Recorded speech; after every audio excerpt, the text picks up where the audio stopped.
이사야 15장에 들었었습니다. 아느냐? 여러분 아세요? 모든 것은 결과를 만듭니다. 지금 내가 뭘 하든지 안 하든지 그게 그냥 없어지는 것이 아니고 반드시 결과를 만듭니다. 우리의 원하면 우리의 삶이 복되기를 원하는 거겠죠? 우리의 자녀가 복되기를 원하는 것이겠죠? 그러면 그때 가서 복되어지는 것이 아니고 갑자기 내가 복된 길로 행했으면 복된 결과가 그건 당연히 심은 대로 거두는 것이고요. 내가 복된 길로 행하지 않고 복되기를 바라는 것은 그건 얼토당토 안 한 일이죠. 자, 이 이사야 15장에서 22장까지 두 번째 큰 단락의 주제는 아느냐 하는 것입니다. 먼저 히스기야 통치 때의 국제 정세를 좀 보면은 아수르는 바벨론의 무로닥 발라단이 갈대아 사람인데 바벨론 지역을 점령해서 아수르의 반란을 일으켰는데 이것을 710년에 진압합니다. 그런데 이 바벨론을 진압하는 바람에 다른 지역은 건드리지를 못해요. 그래서 21장에 가면 두마, 아라비아 이런 데는 굉장한 혼란이 일어나는 것을 볼 수 있어요. 뿐만 아니라 701년에는 사네립이 예루살렘을 포위했다가 패퇴함으로 말미암아 바벨론은 이제 100년 안에 본격적으로 무너져 내리다가 멸망을 합니다.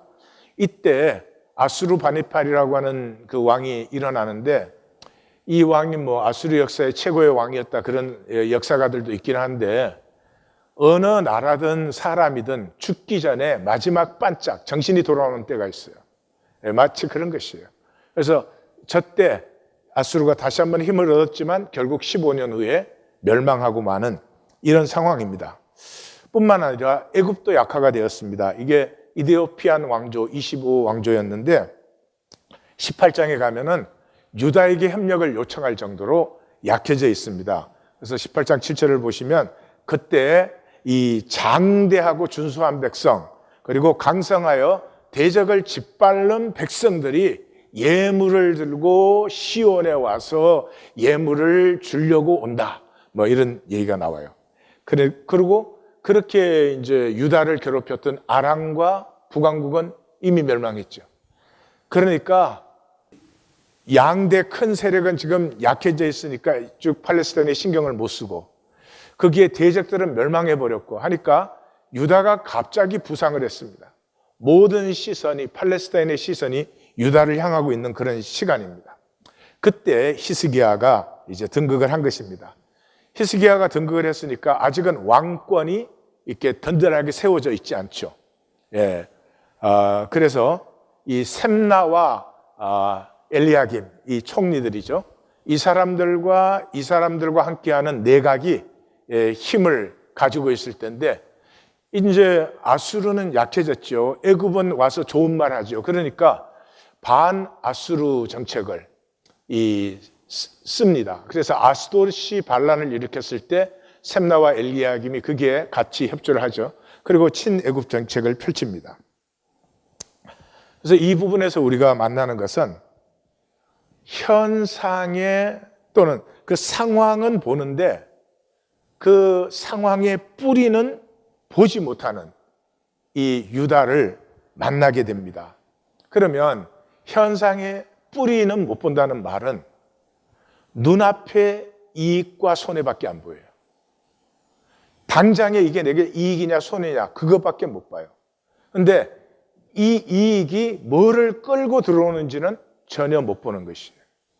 이 손해가 무엇을 끌고 들어오는지는 전혀 못 보는 것이에요.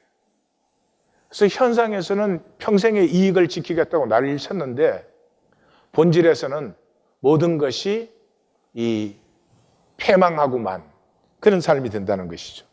아느냐? 너는 현상의 뿌리를 아느냐 하는 첫 번째 도전을 우리가 봤습니다. 두 번째는 이제 모압에 발생한 대재앙이에요. 멸망은 582년에 합니다.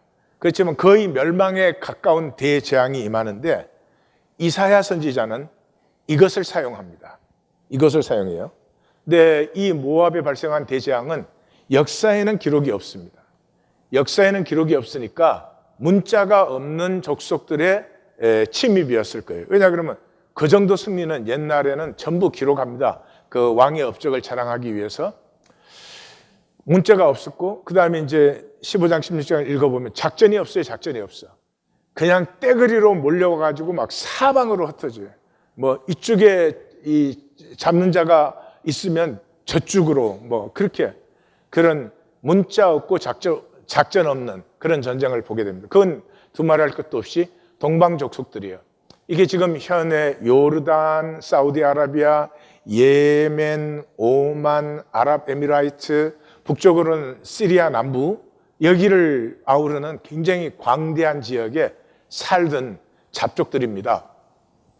그런데 이 잡족들의 침입에 모압은 왜 이렇게 당해야 되는 건지, 어떻게 무엇을 해야 되는지를 모르는 총체적 파멸을 모압이 당하고 있는 거예요. 그래서 이사야 선지자는 이 이미지가 아주 정확하게 쓰고 있습니다.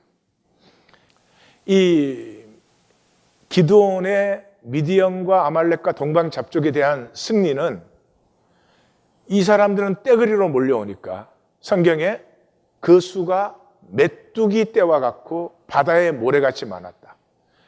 그때는 육탄 전쟁이니까 숫자가 많으면 당할 수가 없는 것이에요.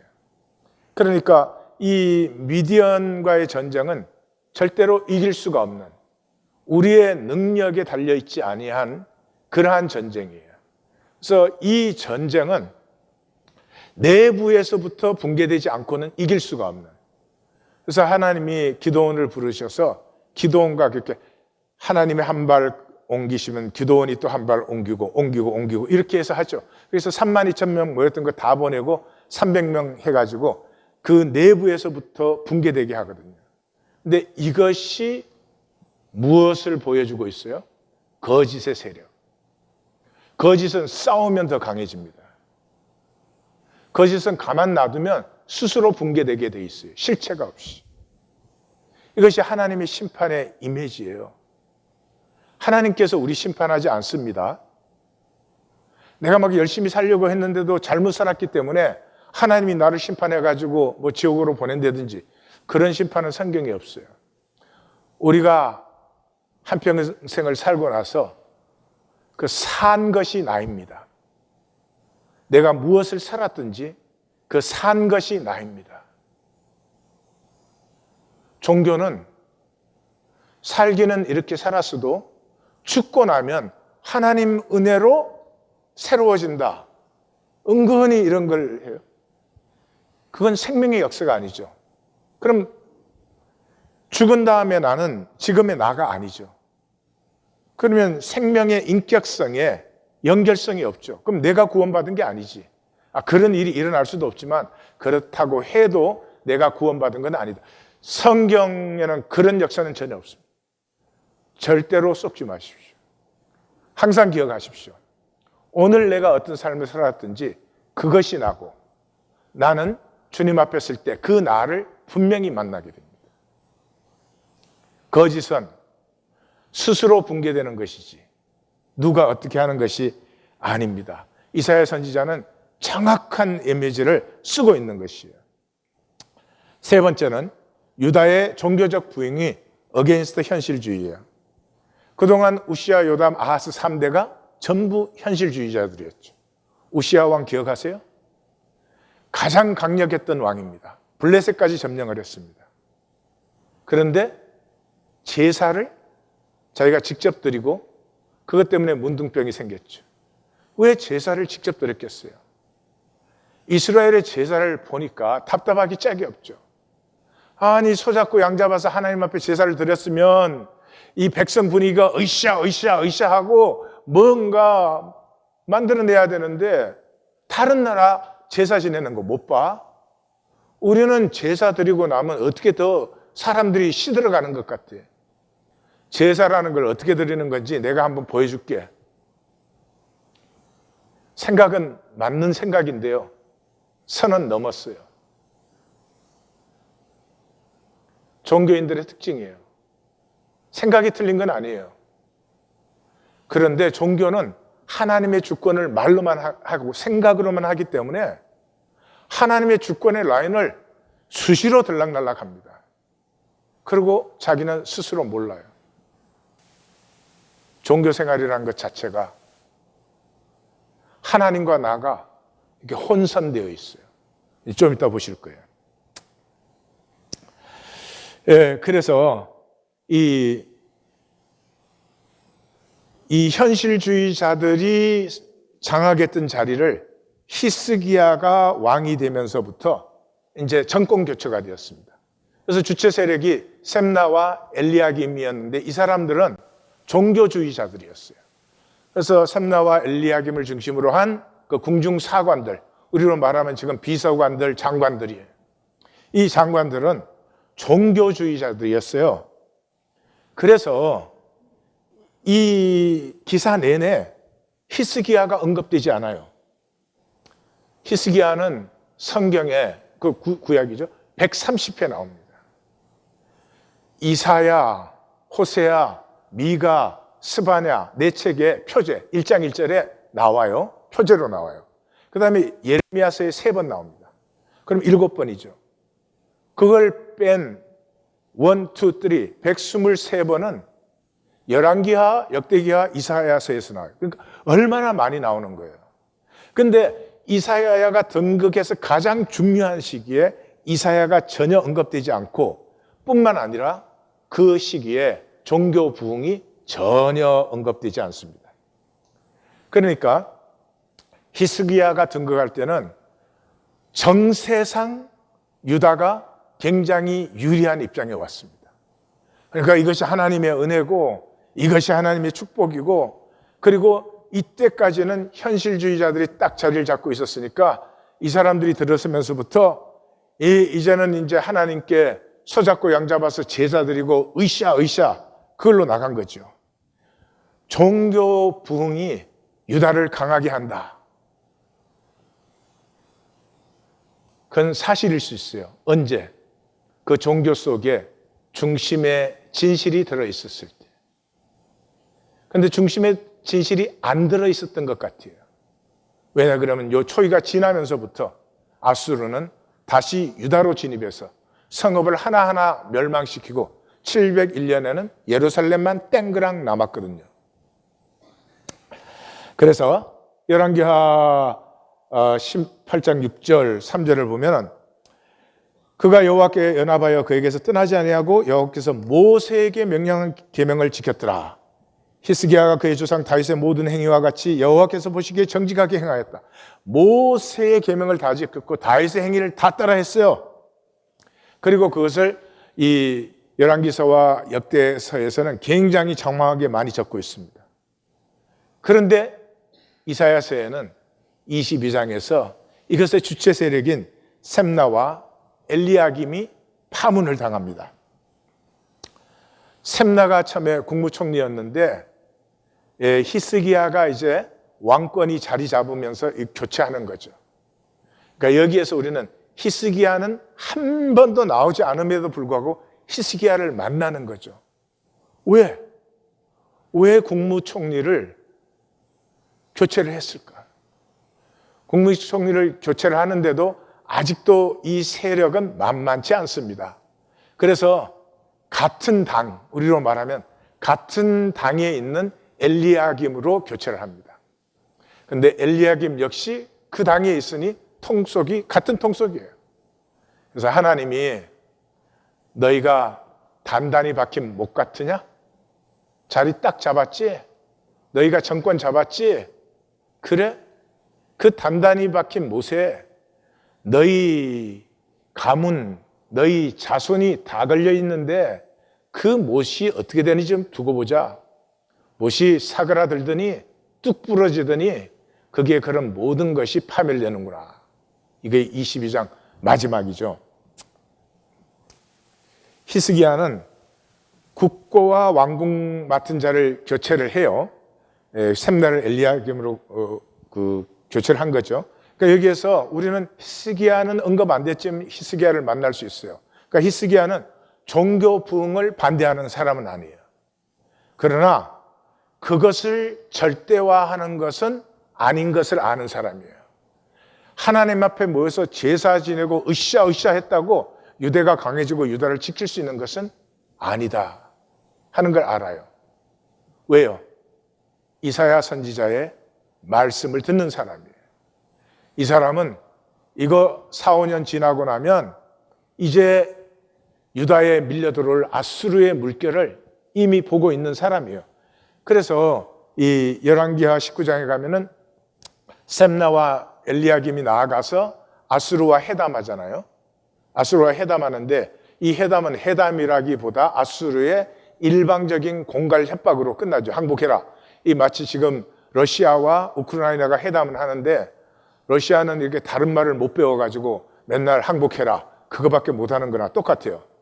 그래서 그 보고를, 회담 보고를 들고 이렇게 히스기야 왕에게 왔는데 히스기야 왕이 그들과 함께하는 내각 비서진들을 전부 베옷을 입혀가지고 누구에게 보내요?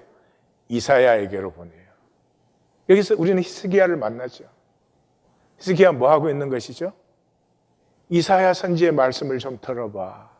왕궁의 책임자인 엘리야김과 서기관 셈나와 제사장 중 장로들에게 굵은 배를 들려서 아모스의 아들 선지자 이사야에게로 보내었다. 종교에 치명적인 허점이 있죠. 종교는 자신의 뜻과 하나님의 뜻을 동일화해요. 왜요? 하나님을 위한 종교니까. 종교 자체로 정당화가 되는 거예요. 왜? 하나님 위해서 하니까. 무슨 말이냐? 오늘 예배 나오실 때 물어보셨어요? 하나님, 내가 예배 드리러 갈까요? 물어보셨어요? 안 물어보셨죠? 왜? 예배 드리는 건 하나님한테 하는 거니까. 그런데 혹시 물어봤다면 하나님이 이럴 수도 있을 것이에요. 너 매주 그 거짓으로 드리는 예배 관도 나오지 마. 내가 언제 너보고 나한테 예배하라고 했어? 이사야 선지자가 1장에서 한 말이죠. 너 예배할 거면 가서 예배해. 근데 너 그러고 가서 예배 안 하면 내가 너 혼내도 되지. 그랬을지 어떻게 아느냐 이 말이에요. 우리는 종교는 당연히 하나님을 위한 거야. 예배 드리면 하나님을 위해서 드렸다고 한 거예요. 근데 도대체 누가 결정한 거예요? 내가 결정했죠. 내가 결정했으니까 내가 안 할 수도 있지. 내 형편 안 되고 사정 안 되고 내가 딴 거 할 게 있으면 내가 안 해도 되지. 항상 조건은 나한테 있죠. 그래서 종교는 항상 결과가 주객의 전도예요. 주객의 전도예요. 하나님이 항상 내 하는 일을 도와야 돼. 내 필요한 거 있으면 하나님이 공급을 해야 돼. 그럴 때도 있죠, 물론. 그리고 당연히 아버지니까 자식의 일을 돌보죠. 그러나 주의하셔야 될 건 뭐죠? 망하는 길이죠. 나는 모르잖아요. 내가 어떻게 해야 복되어지는지, 내 자녀가 복되어지는지 내가 모르잖아요. 이만큼 사셨으면 우리 모두는 알죠, 그것을. 지혜는 하나님께 물어보는 것이에요. 내가 종교행위 하니까 당연하다고 생각하시면 크나큰 착각입니다. 현실주의도 아니에요. 종교 열광주의도 아니에요. 하나님과 함께하는 것이. 이제 이사야서는 이것에서 히스기야를 통해서 이사야의 말씀을 받는 히스기야를 통해서 진정한 구원이 무엇인지를 보여줄 것이에요. 종교 열광주의가 아니에요. 구원은 내가 예배 드려요. 섬기고 봉사해요. 배우고 훈련해요. 필요한 일이에요. 그 자체로 신앙이 아니에요. 신앙은 왜 어떻게 내가 하느냐는 거예요. 예배를 드림에 제일 1번은 하나님, 오늘 어떤 예배를 드릴까요? 그게 예배 출발이에요. 마치 예배를 다 하는 것처럼. 그냥 나오면 예배예요. 그러니까 종교생활 전체가 헛되어지는 것이에요. 자기의 뜻과 하나님의 뜻이 동일화되면 엄청난 재앙이에요. 오늘 모압의 대재앙이어서 말씀이 무겁습니다. 또 우리는 함께 한번 감당해 보십시다. 다시 한번 말씀드려요. 내 뜻과 하나님의 뜻이 동일화되면 엄청난 재앙이 임해요. 우리가 사는 이 미주의 캐리비안 지역은 원주민이 한 명도 안 살아 있어요. 완전히 멸종됐어요. 남아있는 건 혼혈밖에 없어요. 이 중남미 이 캐톨릭이 처음으로 들어올 때 중미의 인구가 2,500만이었습니다. 2,500만이었는데 100년, 딱 한 세기 지나고 난 후에 원주민의 수가 100만 명으로 줄었습니다. 2,400만이 학살당했고 인구 증가를 생각할 때 어마어마한 숫자를 죽였습니다. 중남미에서는 이 기독교 선교가 시작되면서 6천만 명에서 8천만 명의 이 원주민들을 학살했습니다. 파리에서는 1572년 8월 24일 성 바돌롬의 대축제일, 그 축제에서 갑자기 뭐가 삥 돌았어요. 그래서 사람들이 몰려다니면서 그 개신교도들을 죽이기 시작했습니다. 이게 7일 동안 계속되었어요. 7만 명을 학살했습니다. 그 당시 세계 인구가 한 5억 될 때니까 지금으로 말하면 100만 명을 죽인 것입니다. 왜요? 나의 뜻이 하나님의 뜻이니까. 예? 내가 아는 하나님, 내가 만든 하나님, 내가 우상화시킨 하나님, 나의 뜻이 하나님의 뜻과 동일하다니까요. 가장 참혹한 것이 30년 전쟁이에요. 30년 전쟁은 보헤미아에 있는 개신교도들을 멸절시키기 위해서 시작된 전쟁이에요. 그런데 이 30년 전쟁이 끝났을 때 보헤미아의 인구가 400만이던 인구가 75만으로 줄었어요. 한 가정에 5 식구가 있었는데 모든 가정에서 4이 죽고 하나가 남은 거예요. 독일은 전쟁 시작할 때 3천만 명이었는데 끝났을 때 1,200만 명이 남았습니다. 비슷한 비율이에요. 이 종교개혁이 선언된 비텐부르크는 40만 명의 인구가 그 당시에 있었어요. 끝나고 나니까 4만 8천 명이 남았어요. 어떻게 그런 일이 있을 수가 있어요? 내 뜻과 하나님의 뜻이 동일시되니까. 종교생활하면서 하나님을 안다고 하지 마십시오. 종교생활하면서 구원받았다고 하지 마십시오. 하나님과 내가 하나라고 하지 마십시오. 아니니까요. 물론 저는 이 얘기를 또 합니다. 광야에서 외치는 자의 소리니까요. 제가 증거하는 말씀을 누가 듣겠습니까? 전 소리에 불과합니다. 그래도 이 하나님 교회에서는 듣는 자가 있습니다. 이사야 선지자가 너희가 또 옛못의 물을 위하여 두 성벽 사이에 저수지를 만들었느니라. 그러나 전쟁 준비를 하고 있어요. 그러나 너희가 이를 행하신 일을 앙망하지 아니하였고 이 일을 옛적부터 경영하신 일을 공경하지 아니하였느니라. 나라의 침입이 예상되면 성벽 쌓고 보수하고 수원지 확보하고 당연한 일 아닙니까? 그런데 너희가 나를 앙망했느냐 공경했느냐? 아니라는 거죠. 왜요? 종교인들은 내 생각이 당연히 하나님의 생각과 같으니까요. 그런데 하나님 뭐라고요? 그날에 주 만군의 여호와께서 명령하사 통곡하며 애곡하며 머리털을 뜯으며 굵은 배를 띠라 하셨거늘. 보십시오. 지금 북왕국은 완전히 망했고 사람들은 포로로 잡혀갔습니다. 유다도 많은 성읍들이 멸망하고 폐허가 되고 사람들이 잡혀갔습니다. 이사야 1장에서 그렇게 말하죠. 하나님이 우리를 이 포도원의 원두막 남듯이 조금만 남겨두셨도다. 그렇게 안 남겨두셨으면 우리가 소돔과 고모라 같았을 것이다. 예루살렘 하나 단그렇게 남아있어요. 이 같은 백성들은 멸망하고 처참한 상태에서 고통받고 있는데 예루살렘은 끄떡없다고 소잡고 양잡고 할렐루야. 하나님 뭐라고요? 너희가 지금 돌이킬 시간이야.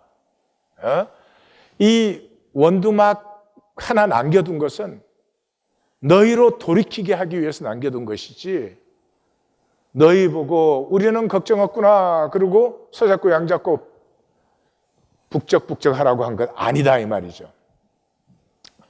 이 자리에 선지의 외침은 본질 없는 종교 부흥 갖다 버려라. 우리 한국교회로 말하면 70년대로부터 시작한 부흥회들 그냥 침 튀기고 나옵니다. 뭘 위해서? 남이야 어떻게 되든 나 복 받겠다고. 어떻게 하나님의 생명에 하나님의 신성에 그런 것이 가능합니까? 그건 하나님이 아니니까 종교니까 가능한 것이죠. 본질 없는 종교에 질렸다. 이게 이사야서 시작이죠. 그죠? 너희의 그 많은 재물이 나에게 무엇이 유익하냐? 수양의 번제와 짐승의 기름과 수점소의 피에 나는 질렸다. 내가 요구한 적이 있느냐? 없다. 너희의 분향은 가증한 것이요. 너희의 주일 예배, 새벽 기도회, 3일 예배, 온갖 집회들 내가 견딜 수가 없다. 왜? 그러고는 악을 행하니까. 종교인들이 착하게 여기에 있죠. 얼마나 부족하지만 악은 행하지 않아 이래요. 악은 거짓의 열매를 악이라고 하는 것입니다. 거짓에서 나온 모든 것은 악입니다. 지금 아무리 멋있게 보여도 악입니다. 그 악의 뿌리가 무엇이죠? 신성을 버린 것입니다. 내 안에 있는 하나님의 형상, 신성을 살면 내가 먼저 손해봐야 되니까. 손해가 아니거든요. 그럼 평면에서 볼 때 손해지 그 희생과 나눔을 통해서 엄청난 하나님의 역사가 그 밑에 달려있는데 이 평면만 보지 밑에 뿌리를 못 봐요. 아니, 뿌리가 없지요. 단절되어 있으니까. 그래서 뭐라고 합니까? 너희는 스스로 씻으며 스스로 깨끗하게 하여 내 목전에서 너희 악한 행실을 버리며 행악을 거치고 선행을 배우고 정의를 구하고 학대받는 자를 도와주고 고아를 위하여 신원하며 과부를 위하여 변호하라. 이게 뭐 구제하고 윤리적으로 살아란 말입니까? 아니죠. 이것이 하나님의 신성이에요. 하나님의 신성은 아버지의 신성이에요. 그래서 약하고 가난하고 낮고 고통받는 자리로 하나님의 마음은 흐르고 있어요. 하나님의 신성을 산다는 것은 하나님과 가슴이 함께 흐르는 것이죠. 종교적인 신성을 얘기하지 않아요. 생명의 신성이에요. 예수님이 잘 표현하셨어요.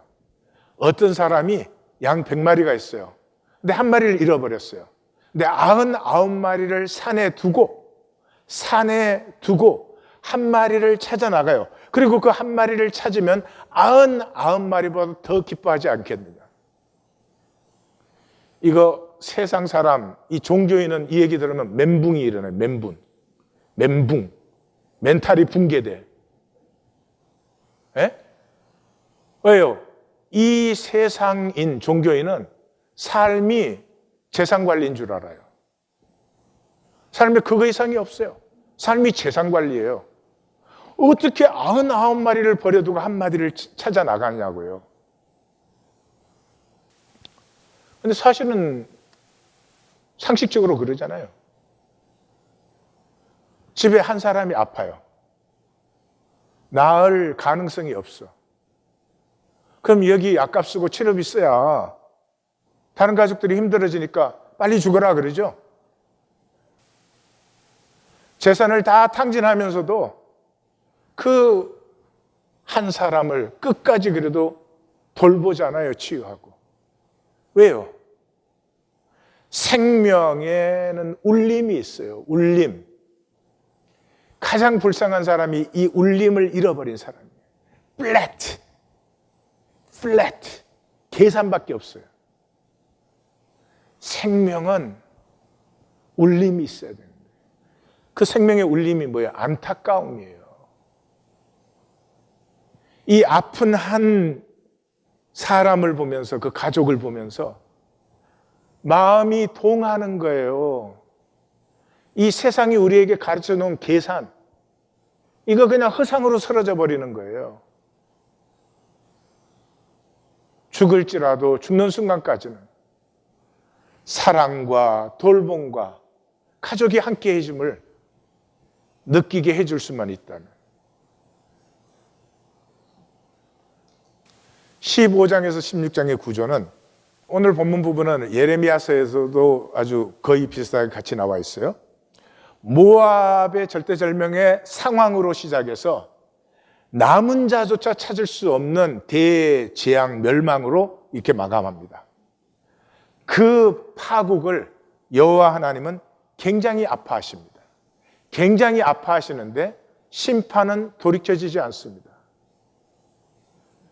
우리 종교가 속이는 것이요, 자꾸 뭐 마음대로 살고 이렇게 함부로 살아도 그래서 끝에 가면 이게 하나님의 은혜로 구원을 받는다, 이런 그 이상한 논리를 만들어내는 이유가 이렇게 그 심판조차도 우리 마음대로 할 수 있다는 착각을 하게 만들거든요. 아니에요. 내가 산 것이 나예요. 심판은 돌이켜지지 않아요. 하나님은 심판받는 자를 위해서 엄청나게 아파하시고 힘들어하십니다. 그렇다고 하나님이 그걸 돌이킬 수는 없어요. 그러면 창조세계 전체가 무너져 버리는 거죠. 그래서 대칭되는 부분에는 모압을 위한 애가가 피어납니다. 그리고 제일 가운데 들어오면 유다로 피난을 합니다. 그런데 모압이 이렇게 파멸을 당하는 이유는 그들의 교만과 우상숭배였습니다. 교만과 우상숭배라는 게 종교적으로 생각하시면 안 됩니다. 저들의 왕족 귀족들은 어마어마하게 호화스러운 삶을 살면서 백성의 95% 이상은 거지처럼 살았습니다. 그들이 유다로 피난한다는 것은 뭐예요? 유다야, 너는 소망의 자리가 되어야 되고 너희는 피난의 자리가 되어야 된다. 이미 이사야서 이제 여러 번 노래했죠. 왜요? 이 유다의 왕권은 이제 그 핵심 부분에서 나오는 게 다윗의 그 왕권이 세워지는 것이 나오죠. 다윗의 왕권이 뭐예요? 나라가 한 가족이야. 우리가 한 가족이죠. 그래서 시글락에 전쟁 나갔다가 그 블레셋에서 다른 왕들이 다윗을 의심해서 돌아와 보니까 가족들은 다 잡혀가고 그 살림은 다 빼앗겼잖아요. 이때도 다윗이 어떻게 해요? 사람들이 다윗을 돌로 치려고 하는데 울 기력이 없도록 소리를 높여 울었음에도 불구하고 다윗의 첫 번째는 하나님께 묻는 것이었어요. 하나님, 내가 저들을 쫓아가리이까? 하나님이 쫓아가라 그러시죠. 그렇게 해서 다 되찾아서 돌아오는데 그 중에 일부가 그 부솔 시내가를 건너 광야로 들어가지 않고 우리는 더 이상 피곤해서 못 가겠다라고 남은 200명을 보면서 저 사람들에게 가족은 돌려주십시다. 그러나 전리품은 같이 못 나눕니다. 우리 생명 걸고 싸웠으니까. 그때 다윗이 선언하죠. 예, 전장에 내려갔던 자의 분깃이나 소유물 곁에 머물렀던 자의 분깃이 동일할지니 같이 분배할 것이니라. 이것이 이스라엘의 율례와 규례가 되었다.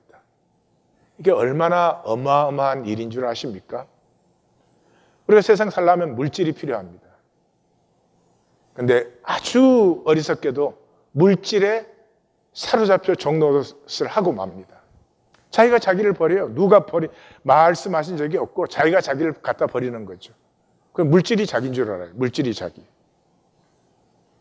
그런데 그 물질을 함께 나누는 사람들이 될 때 얼마나 생명이 자유롭고 피어나는 이 다윗의 심성이죠. 이것이 15장 16장이고요. 지명들이 많이 나오는 것은 이 의도적인 것이에요. 이 작전이 없으니까 북동쪽으로 들어와 가지고는 그냥 이 잡족들이 각각 막 다 자기 자리 찾아서 흩어지는 것이죠. 그래서 이 느보와 메드바 이 북동쪽으로 이 진입해 나온 것을 우리가 알 수 있어요. 그래서 1절에서 4절까지는 최후의 단말마적인 몸부림을 우리에게 리포트해 주는 거예요. 왜? 유다에게 경각을 주기 위해서. 하룻밤에 모압 알은 경기도가 망하여 황폐하리라. 바이디본 신당에서 울고 북동쪽을 위해서 통곡을 한다. 모두 머리를 밀고 수염을 깎았으며 굵은 배로 동이고 애통하며 심히 울며 뭐를 해야 될지 모르는 거예요. 그 우상 신당에 가서 한다고 되는 게 아닌데도 그거밖에 할 게 없어요.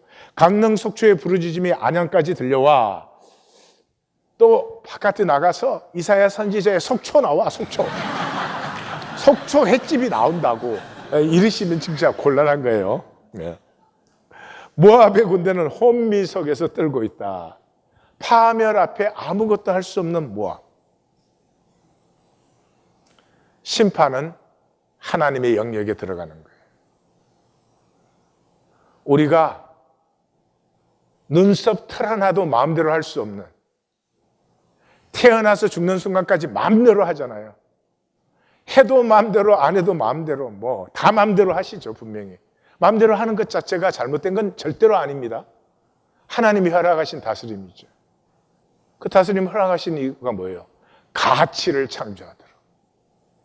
이 하나님의 생명을 받은 나의 삶이 숭고함과 존귀함, 내가 나 스스로를 자랑스러워하고 내가 나인 것이 행복하고 기쁜 그 삶을 위해서 주셨는데 그걸 가지고 무엇을 했느냐, 내가 누구냐 하는 것은 전적으로 나에게 달려 있습니다.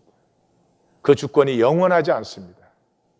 하나님 주권 앞에 내 주권이 서는 때가 온다. 지금 모압의 케이스를 가지고 이사야 선지자는 유다가 깨어나기를 지금 이렇게 안타깝게 말씀하시는 거죠. 5절에서 9절까지는 단숨에 해체되어 버린 모압. 내 마음이 모압을 위하여 부르짖는도다. 피난민들이 전국에서 피망을 울부짖고 수원지까지 물이 마르고 살림을 이고지고, 이건 가진 거 챙기지 말라 그런 얘기 아니에요. 피난 가면 이때까지 살림을 최대한도로 지고 가죠. 국경을 넘으니 이 버드나무 그 시내를 거느니 그렇게 되어 있는데, 그 버드나무는 요르단강 여리고 쪽에 많이 있어요. 그러니까 국경을 건너는 거예요. 곡성과 부르짖음이 천지에 가득해요. 디몬이 이제 부산 같은 데다 그랬죠. 재앙. 그래도 더 심해지는 파멸. 그래서 멈추지 않는 총체적 대재앙을 이 유다 백성들에게, 아니 유다가 아니지, 예루살렘 백성들에게 선포해 주고 있어요. 왜? 좀 보라고. 우리의 결말도 이렇게 돼서는 안 된다. 이 말씀을 지금 우리에게 전하고 있는 것은 우리도 이것을 만나고 보도록, 그래서 결코 파멸의 결말을 맞지 아니하도록. 모압의 대재앙을 본으로 유다를 경고하시는 거죠. 그런데 이 유다는 착각하고 있어요. 국제 정세가 지금 살짝 변한 것을 모르고 유다의 때인 줄 알아요. 종교인들은 정말 못 봅니다. 현상을 절대화해 버렸으니까요. 차라리 종교를 안 믿으면 뭔가 이 현상 뒤에 우리가 모르는 것이 있다는 정도는 분명히 인정할 거예요.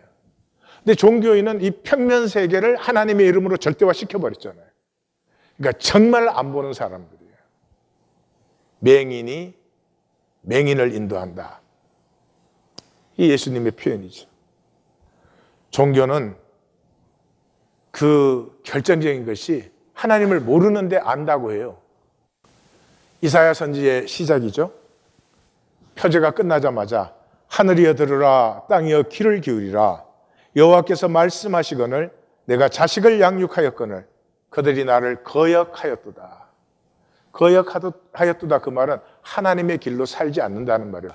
소는 그 임자를 알고 나귀는 그 주인의 구유를 알건만은 이스라엘은 알지 못하고 나의 백성은 깨닫지 못하는도다. 종교인에 대해서 정리를 좀 했습니다. 몇 가지만. 첫째, 돌이키지 않습니다. 왜요? 종교생활 하니까. 내 뜻과 하나님의 뜻을 동일화시키는 것은 엄청난 재앙이다 그랬죠. 예수님은 마태복음 23장이 종교장이죠. 여기에 7번 화 있을진지야 합니다. 7번의 화 있을진지가 끝나고 제일 결론이 무엇인지 한번 보십시오. 너희가 너희 조상의 분량을 채우라.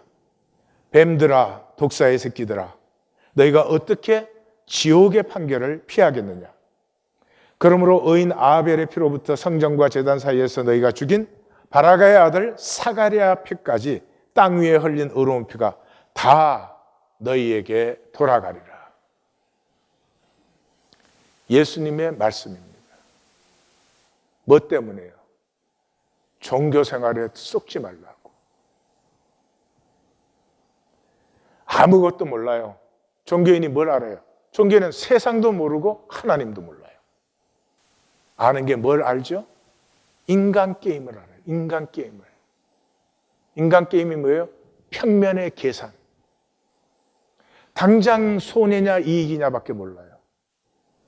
그 손해의 줄기에 무엇이 들어있는지, 이익의 줄기에 무엇이 들어있는지는 전혀 몰라요. 그리고 종교인은 나에게 미쳐 있어요. 하나님까지도 나를 축복하시는 신이어야 돼요. 내가 주여 하고 부르짖으면 그걸 해 주셔야 되는 신이에요. 해 주시되 그것을 통해서 늘 하나님은 인격적인 신이셔서 나를 하나님의 길에 먼저 세우십니다. 근데 하나님의 길에 쓸 의도는 눈꼽만큼도 없어. 그냥 주시옵소서 하면 줘야 되는 신이에요. 그보다 더 결정적인 것은 돌이킴까지도 내가 알아서 해요.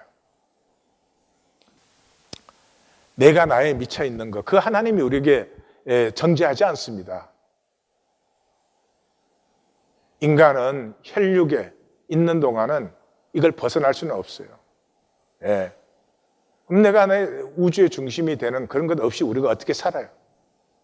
문제는 내가 나에게 미쳐 있으면 내 한계에 사로잡혀 있기 때문에 에너지 레벨이 엄청 낮다는 것입니다. 나의 한계로 무엇을 할 수 있겠어요? 나의 한계로 나를 축복할 수 있어요. 나의 한계로 내 자녀를 복되게 할 수 있어요. 능력이 없어요. 능력이 없기 때문에 성화가 안 됩니다. 내가 새로워진다는 건 굉장히 높은 에너지 레벨입니다. 아니, 병원에 누워있는 환자가 어떻게 엑서사이즈 하겠어요? 그래도 엑서사이즈를 하려면 좀 건강해야 돼요. 근데 뭐 침대에 누워있는 수준이 어떻게 성화가 돼요? 그보다 더 안타까운 것은 형통이 없어요. 여러분 건강이 뭐예요? 왜 기가 잘 통하고 혈액도 잘 통하고 신진대사도 잘 되고 호흡도 잘 통하고 이런 거잖아요. 근데 뭐 통하지가 않아. 사방에 막혀 있으니 삶이 뭐 다 문제예요. 다 문제. 그러니 에너지 레벨이 낮으니까 실제로는 살 수 없잖아요. 실제는 그렇게 됐으면 좋겠어. 말씀 들을 때는 저런 믿음으로 나도 살았으면 좋겠는데 살 수 있는 에너지가 있어야지. 그러니까 다 개념화시키죠. 그래서 이 종교는 맨날 보수 진보로 나뉘고 뭐 조건 따지고 뭐 낙태 동성애 찬성하냐 반대하냐 뭐 불쌍하기도 하고요. 참 안타깝기도 합니다. 낙태 동성애가 찬성하고 반대할 문제입니까? 그 당사자가 지금 내 아들이다, 내 딸이다라고 한번 생각해 보시라고요. 그게 찬성 반대의 일이에요? 이 사람을 어떻게 사랑하고 품고 회복시키냐? 그게 문제지. 사람을 보라고요. 사람을. 사람이라는 실제를 못 봐요. 개념만 보는 거죠. 얼마 전에 읽은 단편인데 제목이 피아간이에요. 피아간. 피아간이라고 하는 건 적과 아군을 얘기하는 거죠. 그죠?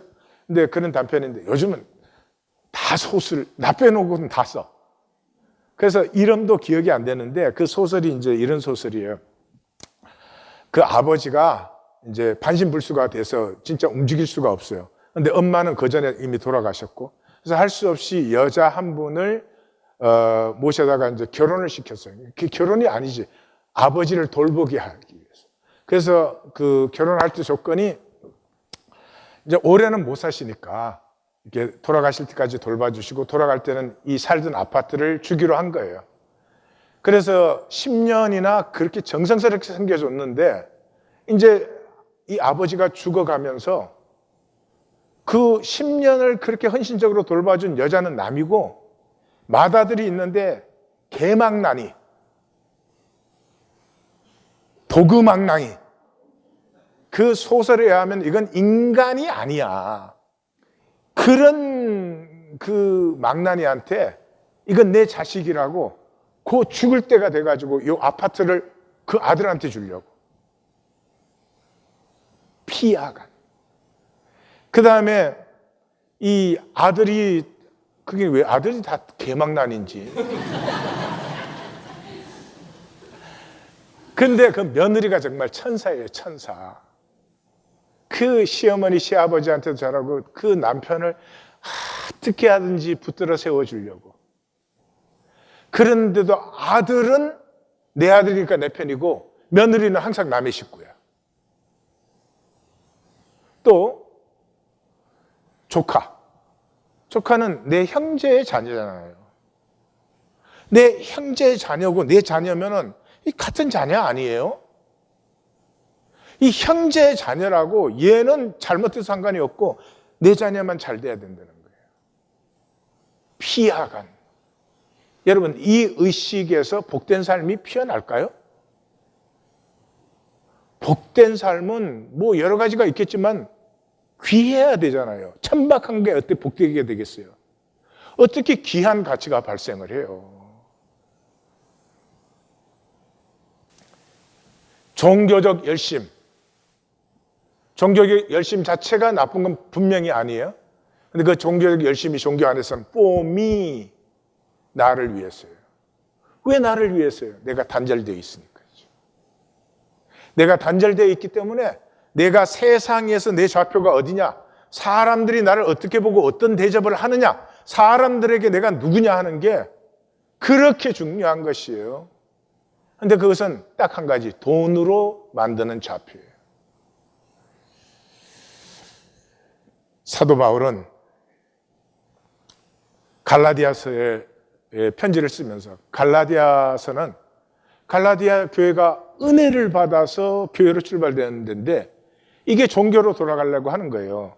그래서 사도 바울이 얼마나 당황하고 화가 나는지 인사말도 없는 편지예요. 시작이 사람으로 난 것도 아니요, 사람의 뜻을 따라 된 것도 아니요, 이렇게 시작하는 편지거든요. 그걸 다 적고 결론이 뭐예요? 스스로 속이지 말라. 하나님은 업신여김을 받지 아니하시나니 사람이 무엇으로 심든지 그대로 거두리라. 자기 육체를 위하여 심는 자는 육체로부터 썩어질 것을 거두고 성령을 위하여 심는 자는 성령으로부터 영생을 거두리니. 이 말씀 듣고도 종교 생활을 계속하는 사람이 있다면 I'm very sorry. I'm really sorry for you. 이사야서 말씀이 여기까지 왔습니다. 돌이키면 되는 것이. 무엇이 막습니까? 거짓이 막고 있을 뿐이죠. 우리는 돌이킵니다. 우리는 돌이킵니다. 자, 이 돌이킴을 위해서 누가 돌이켜주지 않으니까 스스로 질문하고 직면을 해야 돼요. 내 구원과 은혜를 피하는 것은 나뿐이에요. 하나님도 그렇게 하실 수 없고 딴 사람도 그렇게 할 수 없어요. 그 질문이 뭐예요? 이대로 살 것인가? 돌이킬 것인가? 정말 진실돼. 지금 이거 들으라는 게 아니고요. 오늘 저녁에 가시면 나 이대로 계속 살 것인가? 돌이킬 것인가? 스스로 딱 홀로, 예, 부부간에도 홀로 하나님 앞에 딱 쓰시는 거예요. 예, 그 다음에 나는 내가 무엇 하는지 아는가? 나는 이때까지 내가 안다고 살았잖아. 이렇게 하면 내가 복될 것이고, 이렇게 하면 자네가 복될 것이고, 이렇게 하면 내가 사람들에게 대접받을 것이고, 나는 정말 내가 무엇 하는지를 아는가? 예수님은 우리가 무엇을 하는지 모른다 그러셨잖아요. 나는 나를 구원하고 가족을 세울 수 있는가? 나는 내가 지금 하는 이 종교 생활로 나를 세우고 가족을 구원할 수 있는가? 나는 하나님 나라를 기다리고 바라고 있는가? 진정으로. 그의 나라와 그의 의를 구하고 있는가? 주님께서 인도하시는 길은 선명하죠. 중심이 예배자입니다. 예배자는 임재 안에 머무는 사람이에요. 1초도 좋고 10분도 좋아요. 임재 안에 머무는 자가 예배자예요. 임재 안에 머물면 그 시간은 거짓이 사라집니다. 거짓이 사라질 때 아픔에도 불구하고 내 중심의 진실이 회복돼요. 지고의 복이에요. 참 이상하죠? 아픕니다. 내가 내 진실을 만나면 아픈데 행복하고 기뻐요. 그리고 주님이 내가 온전해서 사랑하는 것이 아니라 주님이 내가 너무나 부족해서 사랑하시는 그 사랑이 느껴지기 시작해요. 담대함이 피어나기 시작돼요. 예배자가 되지 않고는 하나님과 어떤 관계도 없어요. 예? 예배자가 아닌데 뭐 하나님의 자녀니 유업자니 갖다 붙이세요 마음대로. 그러나 그건 성경도 아니고 실제도 아니죠. 이 예배자가 된 사람은 개인적으로는 말씀과의 사귐이 일어나요. 말씀과의 만남을 이제 즐기기 시작해요. 왜냐 그러면 말씀은 만날 때 내가 가장 싫어하는 내 안에 있는 육체를 벗을 때까지 어떻게 할 수 없는 열등의식, 수치심, 불안, 두려움들이 사라져요. 그리고 알아요. 내 상황과 조건 때문이 아니라 하나님 때문에 내가 부족함이 없으리로다. 이걸 이제 느끼고 만나기 시작해요. 그리고 사람은 절대로 홀로 살 수는 없어요. 우리는 세포기 때문에 지체가 돼야 돼요. 우리는 몸이 돼야 돼요. 그래서 1820 데일리 브레드는 두세 가정이 이를 위해서 함께 하는 거죠. 예. 생명은 반드시 몸을 이루어요. 근데 이게 두세 가정이 아니고 벌써 20명, 30명만 돼도 생명의 교통이 일어나지 않고 조직이 되기 시작해요. 그 관계에서만 신성이 피어나는 것이죠. 이것을 우리 보고 잘해야 된다고 하신 적이 없어요. 말씀과 사귐을 잘해야 된다든지 내가 예배자인데 정말 훌륭한 예배, 하나님은 그런 걸 구하신 적이 없어요. 하나님 나는 예배자가 아니군요. 거기에 하나님의 가슴이 쏟아져요. 5분 전에 토요 새벽에 5분 전에 앉아서 하나님께 기도함으로 무슨 기도를 해야 될지도 모르면서도 딱 앉아서 기도하는 것과 그렇게 예배를 드리는 것과 자기 편한 시간에 예배 드리는 것은 하늘과 땅 차이예요. 잘 못해도 5분 전에 앉는 것은 하나님의 주권 앞에 있는 것이에요. 자기 편한 시간에 하는 것은 아직도 자기 주권으로 자기 마음대로 하는 것이에요. 그리고 예배가 예배될 때 우리가 완성된 것이에요. 찬송할 때 찬송하고 기도할 때 기도하고 말씀 들을 때 말씀을 쉐마할 수 있고 마감하고 축도받을 때 결단할 수 있고 이게 완성된 거예요. 나눔 가이드. 혈육이 가장 피하는 것이 진리를 아는 것입니다. 진리를 알면 살아야 하는데 마음대로 살지. 마음대로 살고 싶지. 마음대로 살면 전혀 가치 발생이 안 되죠. 진리를 따르고 싶지 않기 때문입니다. 그러나 언제까지 왜 무엇을 사는지도 모르면서 막연한 기대만 가지고 이렇게 살아도 설마 그래도 예배에 나가는데 무엇보다 결과를 전혀 모르면서 세상은 약속이 없어요. 하나님 약속이 있어요. 그럼 세상은 약속이 없어요. 죽으라고 열심히 사실 것입니다. 이렇게 사나 저렇게 사나 죽으라고 열심히 살잖아요. 그러면 내가 어느 방향으로 사는지는 굉장히 중요한 일입니다. 스스로 결단하셔야 됩니다. 중독되었고 세뇌당해서 거짓에 사라진 삶아진 삶입니다. 어떻게 하십니까? 나는. 그러고 보니까 나네. 기도하십시다.